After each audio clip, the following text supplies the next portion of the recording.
측정 결과 해석에 대해 발표할 1조 변진서 이거는 조근찬입니다.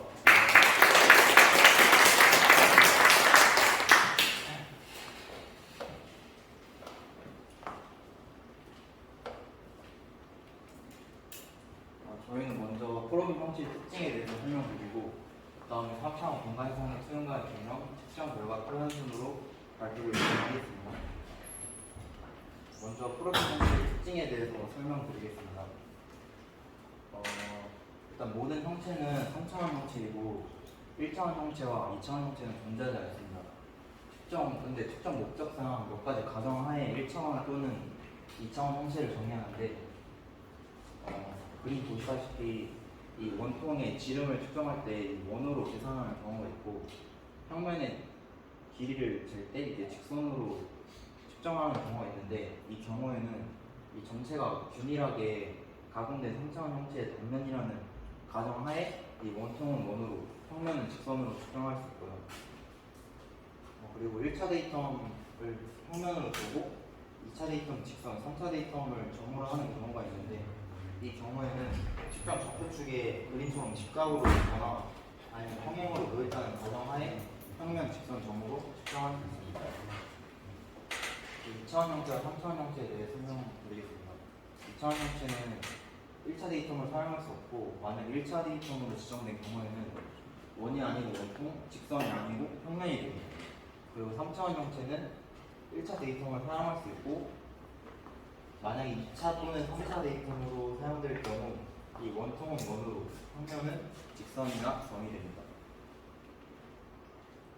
2차원 형체는 원을 만약에 계산할 때 이 조이스틱이 Z축으로 움직이기 때문에 이 H만큼 위아래로 움직일 수 있는데 이거는 저희가 측정할 때 고려하고 의도하고 측정한 게 아니기 때문에 이거는 무시하고 계산해야 되는데 만약 여기까지 의도해서 이렇게 계산하겠다 그러면은 이 원이 아니라 타원으로 측정이 됩니다. 그리고 2차원이 아니라 3차원을 계산하겠다 그러면은 그 3차원이 어느 면에 투영돼서 3차원인가를 지정을 해줘야 됩니다. 예를 들면 이 원통 이 같은 경우는 이 경사평면에 뚫려있는 원인데 이거를 경사평면에 뚫린 원이다 라는 것을 지정을 해줘야 됩니다.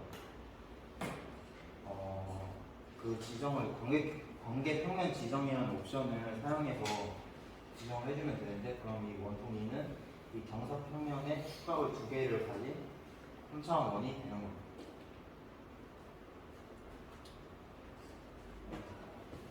다음으로 3차원 공간상의 수용 개념에 대해 발표하겠습니다. 먼저 이론적으로는 기준축인 수영각을 만드는 지표축을 기준축으로 하고 평면의 각선과 가장 가까운 측정 좌표의 축이 기준축이 됩니다. 수영각은 항상 45도 이하여야 되고 기준축에 따른 수영 평면에는 x, y축, z, x축 평면이 있고 y축을 기준축으로 했을 때는 x, y축, yz 평면이 있습니다. z축에서는 yz, zx 평면이 있습니다. 수영각 부호는 1사분면과 3사분면은 플러스로 되고 2사분면과 4사분면은 마이너스로 됩니다. 원통과 원뿔의 수영각의 부호는 둘 다 동일하게 있습니다. 축각의 표시 방법에서 Z축을 기준으로 했을 때 플러스 30도로 하면 다음과 같이 나오고 Z축을 기준으로 했을 때 마이너스 30도로 하면 다음과 같이 나옵니다.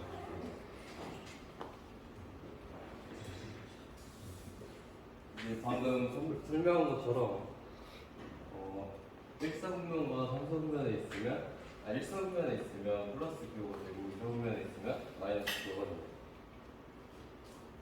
수영 직선의 축각 표현에서 여기 있는 A2 형체는 상수 정보가 아니고 특정의 Z축의 변화이기 때문에 특정식 A 형체만 고려하도록 되어 있습니다.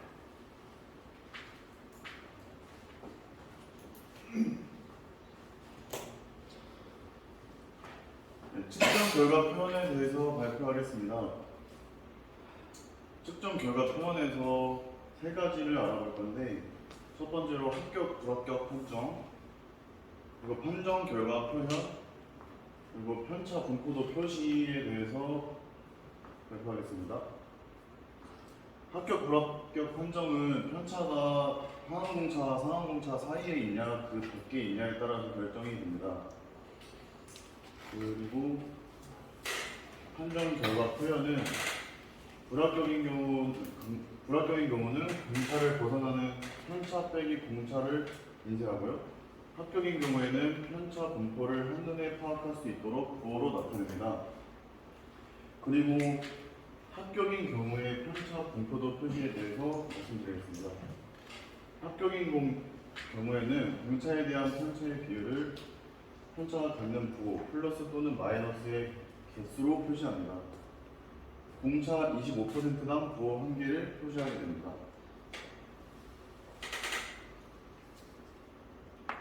예시를 보고 자세하게 알아보겠습니다. 그 전에 말했던 경우에 25%씩 25%당 부호 1개를 표시하게 되는데 이 편차를 25%씩 나눠서 그에 해당하는 그 편차의 플러스의 개수 그리고 마이너스의 개수를 표시하게 됩니다. 그리고 상항공차가 되는데 이 안에 있으면 합격, 그 밖에 있으면 불합격이 되게 됩니다.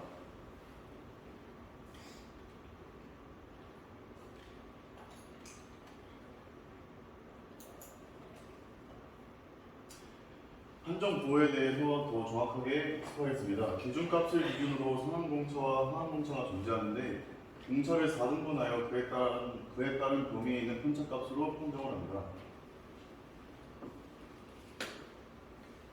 이 측정값의 경우에 공차값이 0.05로 4등분을 하게 되면 0.0125라는 값을 받게 되는데 여기서 편차는 0.02이기 때문에 여기에 얘가 2배를 하게 되면 0.25가 되는데 0.25 밑에 있는 값이기 때문에 플러스 판정 부호가 2개가 들어가게 됩니다. 마찬가지로 공차값이 0.1이기 때문에 4등분을 하게 되면 0.025가 되고 편차는 0.037이기 때문에 마이너스 부호가 2개가 들어갔습니다. 그리고 전에 설명드린 것처럼 불합격인 경우에는 편차 마이너스 공차로 표시하게 되는데요. 지금 이 값은 공차가 0.02인데 편차는 0.087이 나왔어요. 그러면은 지금 공차 범위에서 편차가 벗어나기 때문에 이때 판정은 편차에서 공차를 뺀 0.067로 판정을 하게 됩니다. 지금까지 대상입니다. 감사합니다. 안녕하십니까. 좌표 측정 시스템을 발표하게 될 2조 유석원 다음 문제예요. 김민규입니다. 잘 듣습니다.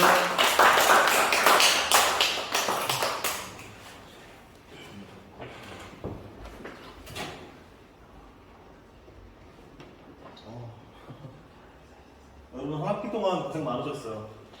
먼저 저희 목차에 대해서 말씀드리겠습니다. 발표는 저희 좌표계 그리고 자율로 구속, 데이터 정렬, 각 측정기의 비교에 대해서 이렇게 먼저 할 건데 이렇게 세 군데는 그 배경 지식이고 이거는 과제입니다.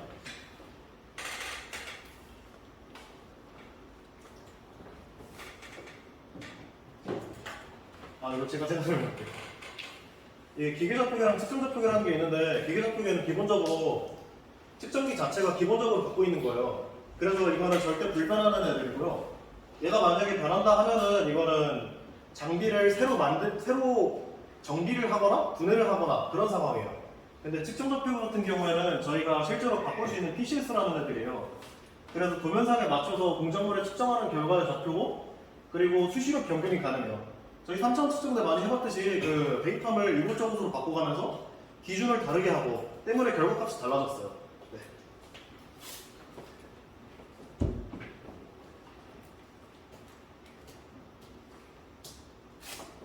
저는 좌표 측정 시스템의 자유도 구속에서 자유도 구속을 위한 요건에 대해서 발표해 보도록 하겠습니다. 일단 첫 번째로 좌표 측정기 기본 구성 요건은 안내부와 스케일 그리고 프로브, 좌표 표시 장치로 구성이 되고요. 그리고 안내부에 부착된 스케일이 이동하는 방향이 밑에 사진에 나와 있습니다. 첫 번째로 안내부는 각 축이 서로 직각으로 이동할 수 있는 안내부가 필요하기 때문에 존재하고 또 서로 직각이 축이고요. 스케일은 축이 이동한 거리를 알 수 있어야 하기 때문에 안내부에 스케일을 부착하여 이동 거리를 알아냅니다. 그리고 마지막으로 좌표축이 있는데 서로 직각인 축이며 이동한 값은 좌표로 크기가 됩니다. 그리고 자유도 구속을 위한 요건은 왜 안내부와 스케일이 포함되는지 여러분들께 1차원 높이 측정기를 예로 들어서 설명드리도록 하겠습니다. 일단 이렇게 높이 측정기가 있으면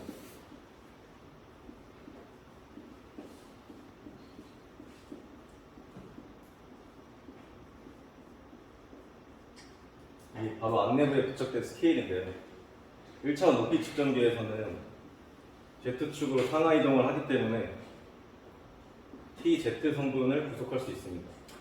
근데 여기서 여러분들이 의문점이 생길 수 있는 게 바로 정반상에서 이 높이 측정기를 X, Y축으로 이동시킬 수 있다는 겁니다. 그런데 왜 TX, TY는 구속할 수 없냐?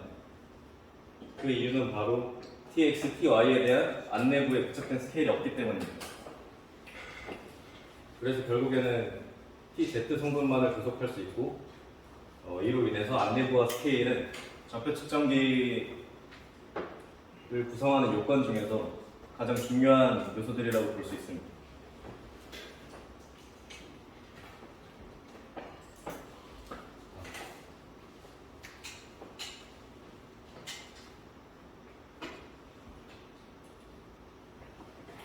자유도 구속에 대해서 설명드릴 건데요.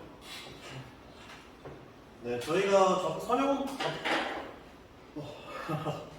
자유도 구속은 먼저 선형운동과 회전운동으로 나눠져 있어요. 선형운동은 말 그대로 저희가 X, Y, Z의 위치에 대해서 말하는 거고요. 회전운동은 회전운동은 이렇게 X, Y, Z 세 개의 축이 있고 이 세 개의 축의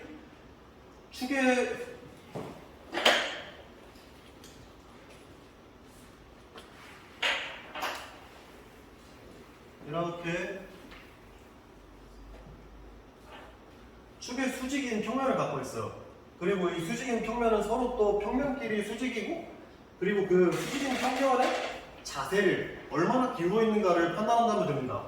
예를 들어서 Z축을 기준으로 해서 이렇게 수직인 평면이 하나 있어요. 그러면 Z축이 만약에 Z축의 회전운동을 구속을 한다면 얘는 그대로 있을 거예요. 근데 만약에 X, Y의 회전운동을 구속하지 않는다면 얘는 평면을 그 평면에서 가운데 그대로 가만히 있는 애가 이리저리 움직일 거예요. 때문에 이 X, Y, Z 세 개의 관계를 잘 알아야 합니다. 그리고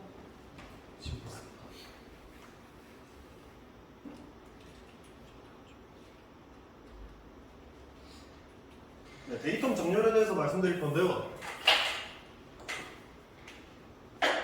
데이텀 정렬은 이렇게 기계적 정렬, 수학적 정렬에 대해서 이야기를 해놨어요. 기계적 정렬은 저희가 제품을 실제 기계 좌표계에 일치를 시키는 거고, 수학적 정렬은 기계 좌표계를 제품에 일치시키는 거예요. 그러니까 수학적으로. 근데 저희 이거 솔직히 다 알잖아요. 그래서 제가 말씀드리고 싶은 건 이거예요. 저희 3차원 측정 때 많이 고생을 해왔지 않습니까?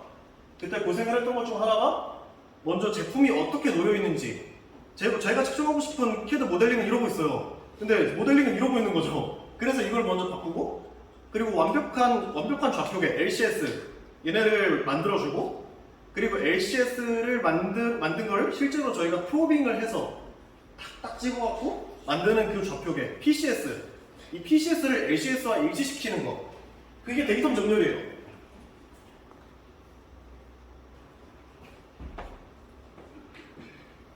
다음은 여러 측정기에 대해서 자유도 구속 성분과 측정 가능한 좌표에 대해서 알아보도록 하겠습니다. 일단 기억 측정기는 보시면 이렇게 나와 있는데, 기억 측정기는 원통 형체만을 측정할 수 있고 다른 형체를 측정할 때에는 자유도 구속할 수 있는 성분이 몇 가지 없습니다. 그래서 원통 형체를 측정할 때 측정 가능한 좌표는 일단 세 가지로, 그 이유는 기억 측정기에 아까 말한 대로 안내부와 스케일이 가장 중요하다고 말씀드렸는데, 안내부와 스케일이 세 가지 X, Y, Z축으로 구성된 스케일이 있기 때문입니다. 그래서 X, Y, Z축 이송장치가 존재해서 X, Y, Z축으로 이루어진 3차원 공간상에서 움직일 수 있기 때문입니다. 그리고 마찬가지로 3차원이고요. 이유는 똑같습니다. 그리고 기억 측정기의 자유도 구속 성분은 3차원상에서 움직이기 때문에 TX, TY, TZ 그리고 RW, U 이렇게 선형 구속 성분과 회전 구속 성분 6가지를 모두 구속할 수 있습니다.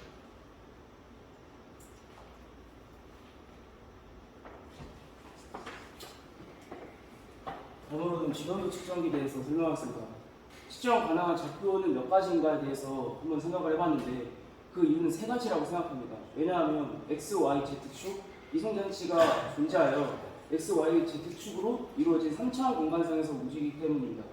진원도 측정기는 몇 차원 측정기라 제가 생각을 해봤는데 2차원 측정기입니다. 사진에서 볼 수 있다시피 X축, Z축으로 움직이기 때문에 2차원 측정기라고 말할 수 있습니다. 진원도 측정기의 자유도 구속 성분은 몇 가지인가? 자유도 구속 성분은 6가지입니다. 왜냐하면 그 이유는 선형운동 SZ축과 TX, TY, Z축으로 자유도가 구속되고 회전운동과 W가 구속되기 때문에 이 진원도 측정기의 자유도 구속 성분은 6가지라고 판단됩니다.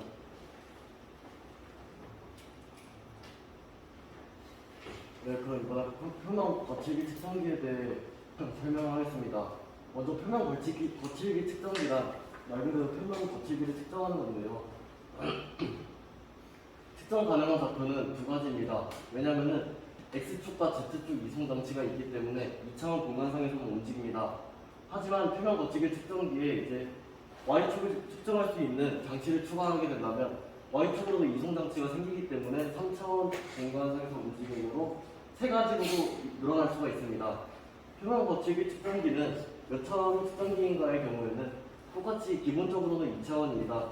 XZ축 이송장치가 이게 2차원이지만 이제 아까처럼 장치를 추가한 경우에는 이제 X축, Z축, Y축 이렇게 이송장치가 3개가 되기 때문에 3차원 공간상에서 움직임으로 3차원 측정기가 될 수 있습니다. 그리고 표면 거칠기의 자유도 구속 성분에 대해서는 먼저 기본적으로는 세 가지인데요. 선형운동으로 X랑 Z축이 구속이 되고 회전운동으로 V가 구속이 됩니다. 그러나 이 또한 마찬가지로 이제 장치를 추가한 경우에는 Y축 이 특정 장치를 추가하는 경우에 선형운동은 X, Y, Z가 되고 회전운동은 U, V, W가 되기 때문에 6가지로 늘어나게 됩니다.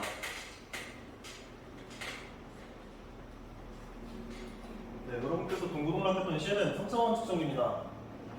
3차원 측정기는 측정 가능한 좌표가 몇 가지인가라고 했는데 일단 제가 오랜만에 복학을 해서 정말 힘들었어요. 그래서 축각이 무엇인가 그런 것도 몰랐는데 자유도에 대해서 구속이 무엇인가에 대해서 좀 말씀드리고 싶어요.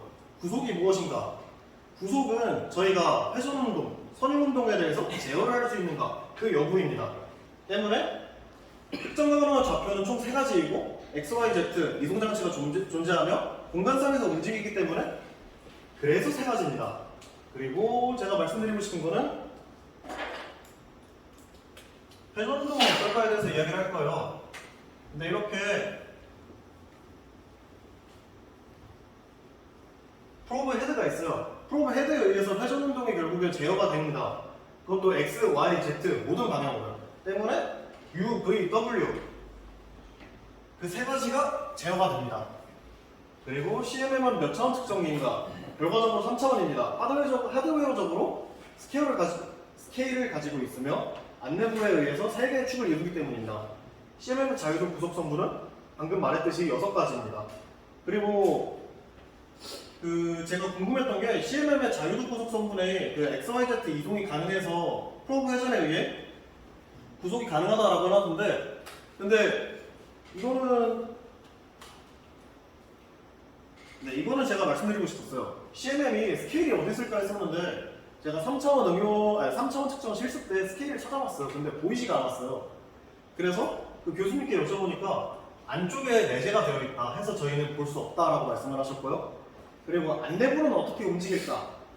이쪽은 이렇게 벨트가 레일이 되어 있고 이쪽도 축이 있어요. 근데 이쪽은 레일이 없잖아요. 그래서 전 이게 의문이었어요. 네, 그래서 그거를 여쭤본 결과 공기 베어링에 의해서 스스로 부상을 하고 있다라고 제가 설명을 들었습니다. 네, 이렇게 마무리하겠습니다. 질문 주시면 질문 받겠습니다. 아까 진원도 측정기 설명할 때 구속은 6개를 한다고 했는데 몇 차원이냐는 2차원이라고 설명을 했단 말이에요. 예. 그 부분을 그건 오차가 있었던 것 같습니다. 어떤 오차가 있고 두 축이 아니라 세 축입니다. 그 진원도 측정기도 원통 형체만 측정 가능한 측정기이기 때문에 그 안에서 X, Y, Z 축으로 이루어진 스케일이 있어서 6가지 구속 성분도 가능. 그래서 2차원 측정기라는 거예요. 3차원 원통 측정기. 형체만 측정 가능한 3차원 측정기. 그 부분은 자료가 잘못됐어요. 그러면 네. 아까 발표도 잘못됐고. 네, 하나피 동안 고생하셨습니다. 감사합니다. 네, 저희 4조의 발표를 시작하도록 하겠습니다.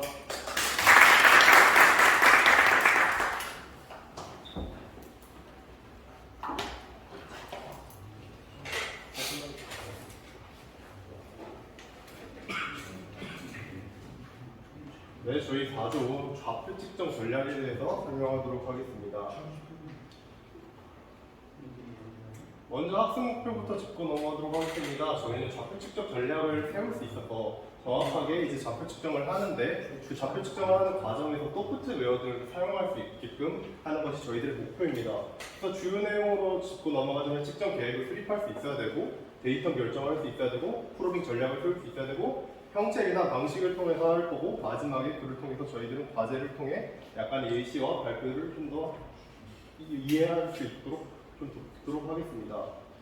먼저 측정 계획 수립에는 이렇게 설명을 드릴 건데 과정은 이런 방식으로 이어지게 됩니다. 제일 먼저 도면을 검토하고 측정 전략을 수립하는 단계가 있어야 그 다음 단계 프로브 교정과 측정 좌표계 설정 그리고 측정 및 측정 결과의 조합을 통해서 결과적으로 분석하고 보고서를 작성할 수 있습니다.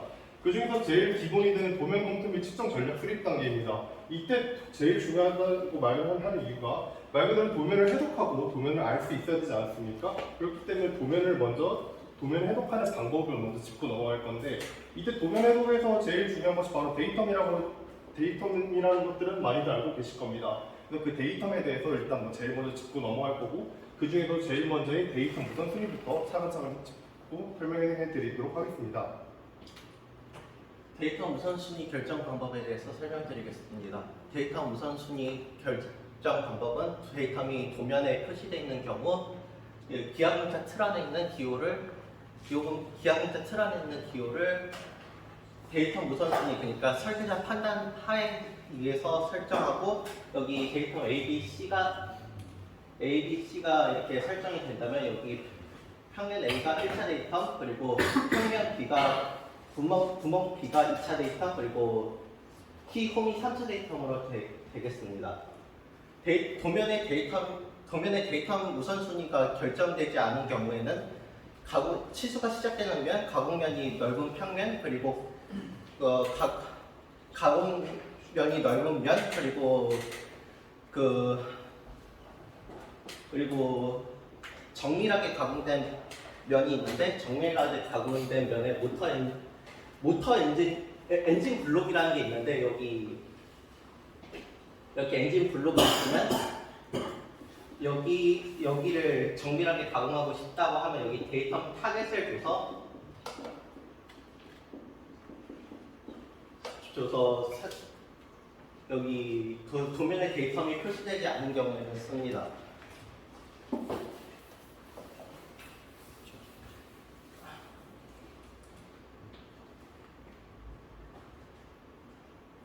데이터 우선순위의 영향에 대해서는 일단 측정 좌표계의 특징을 알아야 되는데요. 측정 좌표계는 수학적인 그 서로 수직인 세 축으로 구성이 되어 있는데 1차 데이텀은 1차 데이텀은 2차 데이텀을 구속할 수 있고 수직으로 설정되어 있습니다. 3차 데이텀은 1차 데이텀, 2차 데이텀을 수직으로 설정할 수 있는데 측정 좌표계를 설정하는 이유는 이게 가공평면이기 때문입니다. 측정값에 미치는 영향은 데이터 형체의 비합선 차에 따라 측정값이 달라지고 매우 작은 값이기 때문에 시각적으로 확인할 수 없지만 모든 제품에 반드시 존재합니다. 데이터 우선순위 오차가 발생한다는 건 명심하고 우선순위를 꼭 지켜야 됩니다. 이걸 그림 자료로 설명을 하면 여기 데이터 우선순위가 A, B가 있는 거 여기 B, A가 있는데 이 측정 순서에 따라서 여기 X축이랑 Y축의 중심 좌표가 변하면서 X1, X2가 이렇게 차이가 납니다. 그리고 Y1, Y2가 이렇게 Y1이 더 작고 Y2가 더 크게 되어 우리 눈에 표시가 안 나도 측정 값에 차이가 납니다. 네, 이렇게 해서 도면 데이텀에 대해서는 간단하게 알아보았습니다. 그러면 그 다음 단계인 프로브 교정에 대해서 저희들이 또 자세히 짚고 넘어가도록 하겠습니다. 프로브 교정 단계라는 말 그대로 프로브를 정확하게 어느 정도 크기인지 확실하게 알고 넘어가는 말 그대로 프로브 교정 단계인데 기준구가 이렇게 있습니다. 기준구의 주변을 프로브로 측정을 하게 될 겁니다. 네 군데를 측정하게 되면 기준구의 길이와 프로브의 지름 길이까지 포함한 DNA라는 결과적으로 길이값이 나오게 될 겁니다. 그 중에서 기준구의 지름값을 뺀 값이 결과적으로 우리들이 알고자 하는 프로브의 지름값이 될 겁니다. 이것을 통해서 프로브 지름값을 정확하게 계산을 해야만이 이제 앞으로 나올 측정에 대해서 조금 더 정확한 계산값들을 얻을 수 있기 때문에 프로브 규정은 중간 단계인 되게 중요한 역할을 하는 것입니다. 그래서 그 다음 단계로 프로브 교정 단계를 거치고 나면 이제 측정 좌표계 설정 및 측정 말 그대로 프로빙이라는 과정을 하게 됩니다. 이 측정 좌표계 설정 같은 경우는 말 그대로 데이터를 설정하는 과정이고 그 다음 단계의 측정 프로빙 단계를 바로 설명해 드리도록 하겠습니다. 프로빙 전략에는 최소 측정 점수 각 형체가 권장 측정 점수가 있는데 최소 측정 점수는 각 형체를 계산하기 위해 수학적으로 필요한 최소 점수고 권장 측정 점수는 각 형체의 특성을 파악하기 위해 실제 측정 시 필요한 최소 측정 점수입니다. 측정 시 권장 측정 점수를 적용하여 프로빙할 것을 추천드립니다. 프로빙 전략의 원측정 사례는 주점을 프로빙한 경우 헤드와 같이 주점의 거리가 지름이라고 단정할 수 없고 주점을 지나는 원이 무수히 존재합니다. 따라서 원을 결정할 수 없고 세 점을 프로빙한 경우는 세 점을 지나는 원은 한 개만이 존재합니다. 4점을 이상을 프로빙한 경우는 진원도가 동시에 계산됩니다. 자료 화면을 보면서 다시 한번 되짚고 넘어갑시다. 두 점을 지나는 원은 이렇게 점이 2개 있다면 여기 원을 지나는 한 점과 원을 지나는 2점이 있어서 계산이 안 되는 원이라고 형체가 계산이 안 됩니다. 그래서 점이 이렇게 3개가 있어야 되는데 점 3개랑 이렇게 원 하나가 수학적인 원이 계산이 되어 세 점을 측정할 경우 최소 측정 점수가 결정이 됩니다. 근데 최소 측정 점수의 문제점은 세 점을 측정할 경우에 여기 위치 편차가 생기는데 여기 중심 좌표와 여기 중심 좌표가 달라 위치 편차가 생깁니다. 그래서 권장 측정 점수로 측정을 하는데 여기 권장 측정 점수 4점을 이렇게 하나, 둘, 셋, 넷 찍으면은 그 진원도와 그 위치 편차를 줄일 수 있어 완전한 원이 될 수 있습니다. 프로빙 간격의 영향에 대해 설명하겠습니다. 좌표 측정 데이터의 특성은 문장물의 실제 형상을 알지 못하고 단지 프로빙된 데이터만을 이용하여 계산합니다. 프로빙 간격의 중요성은 프로빙 간격이 좁을 경우 모양 편차에 의해 실제와 다른 형상으로 계산할 수 있고 축각을 갖는 요소인 경우에는 더욱더 큰 오차가 발생할 수 있습니다. 전체면에 골고루 프로빙하여 측정 오차가 감소됩니다. 무슨 말이냐면 이게 원을 측정할 때 이렇게 세 점을 측정한다면 이런 원이 발생해서 오차가 터지기 때문에 간격을 세 점으로 간격을 넓게 해줘야지 좀 더 정확한 프로빙 데이터를 얻을 수 있습니다.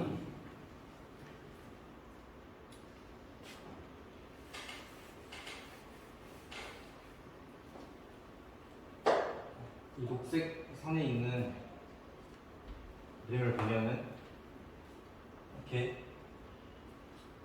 1, 2, 3 이렇게 간격을 좀 넓게 해서 측정을 했을 때 이제 정확하게 프로잉 데이터가 생기는 걸 볼 수 있고, 빨간색 선처럼 간격을 좁게 했을 경우에는 이제 각도 델타만큼의 세타만큼의 차이가 발생하게 된다. 형체 선택지 고려사항에는 조정운동을 갖는 형체의 길이가 짧은 경우에는 불완전성 고려가 있고, 계산된 항목과 입력된 항목에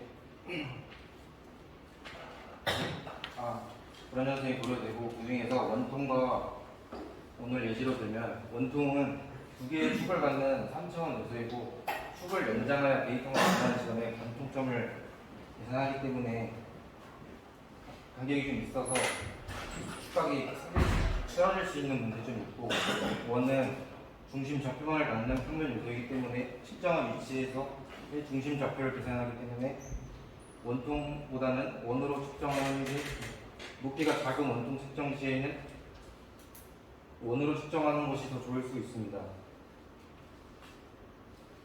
그림처럼 이렇게 짧은 구간에서 원통으로 측정할 시에는 빨간 직선, 각도 세타만큼을 갖는 빨간 직선이 축각이 형성될 수 있고, 원으로 측정했을 경우에는 원의 중심값만큼의 차이만큼 축각이 형성됩니다.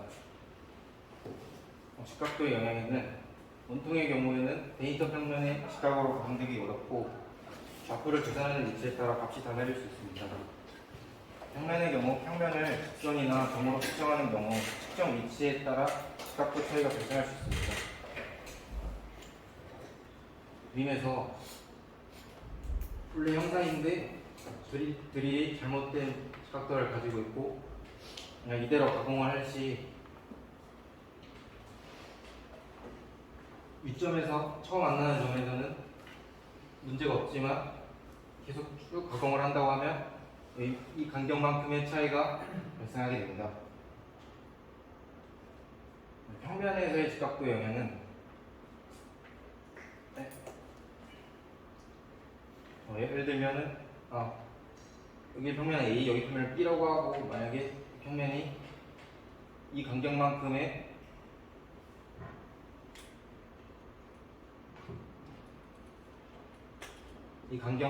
직각도를 가지고 있다고 한다면, 예를 들어 A를 평면 측정하고 공간 정렬을 한 다음에 B 평면에 직선으로 측정을 해서 평면 회전을 지정한다면, 위에서 직선을 측정해서 평면 회전을 하면 간격이 거의 없는 반면에 밑에서 직선을 측정하고 평면 회전을 할 경우 Y만큼 차이가 벌어질 수 있습니다.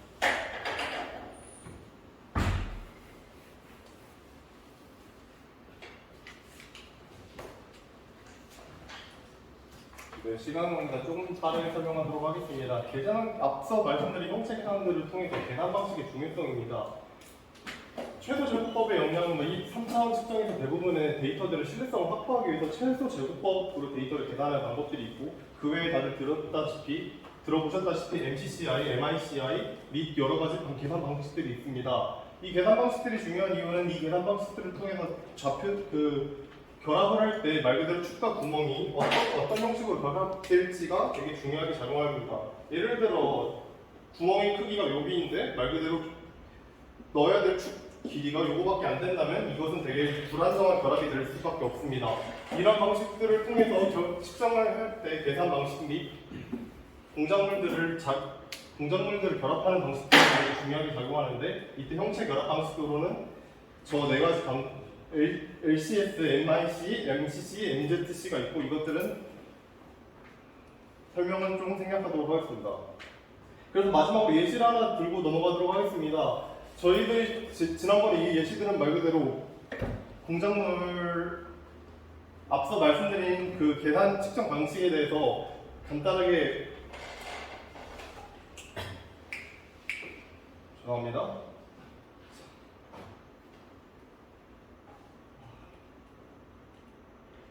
죄송합니다. 여기는 넘어가도록 하겠습니다. 제 준비가 부족했는 겁니다. 그래서 지난번에 썼던 과제를 설명하도록 하겠습니다. 유로메저에서 측정할 수 있는 형체의 종류들을 나열하고 각 형체의 최소 점수와 번져 프로빙 점수들을 파악하는 것이었습니다. 지난번 과제가. 이 과제에서 최소 측정 점수와 추천 측정 점수들이 이렇게 있는데 각 형체들을 계산하기 위해서는 수학적으로 필요한 점수들이 있습니다. 이때 각 형체별로 그 수가 정해져 있고 이것들은 그 정해져 있는 수는 소프트웨어 특성상 회사마다 조금씩 다릅니다. 이 값들을 이용해서 프로빙 시의 형상 편차로 인해서 측정시마다 차이가 발생하게 되는데 이때 측정의 신뢰도가 저하될 수 있다는 것을 염려해 주셔야 됩니다. 그래서 권장 측정 점수들을 이렇게 표 형식으로 나열해 보았습니다. 네, 이것으로 4주의 발표를 마치도록 하겠습니다. 감사합니다.